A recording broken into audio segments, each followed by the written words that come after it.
ఉంటాయి కదా, నాడీ కణాలు కూడా డ్యామేజ్ అయితే తిరిగి పుట్టవు, రిపేర్ పెద్దగా అవ్వవు ఇవి. అలాంటి నాడీ కణాల ఆరోగ్యాన్ని మెరుగు చేసే నెప్రిలైజిన్ అనే దాన్ని ఇంక్రీజ్ చేసి వాటి ఆరోగ్యాన్ని మెరుగు చేసి వాటి లైఫ్ని బాగా ఉండేటట్టు చేయడానికి ఉపయోగపడుతుందట.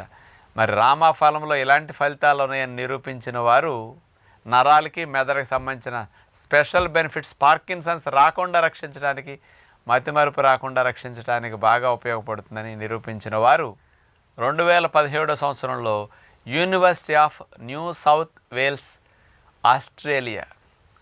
ముఖ్యంగా ఈ రకమైన పరిశోధనలు అందించిన వారు 5 దేశాల వారు 7 యూనివర్సిటీస్ కలిసి సంయుక్తంగా నిర్వహించిన పరిశోధన రామాఫలం మీద మెదడుకి నాడీ కణాలకి అంత బాగా ఉపయోగపడుతున్నదని ఇవ్వటం జరిగిందనమాట. అంచేత మనకు ఈ వేసవిలో లభించే రామాఫలం దొరికినప్పుడల్లా కాస్త కాస్ట్ అనుకోకుండా తినగలిగితే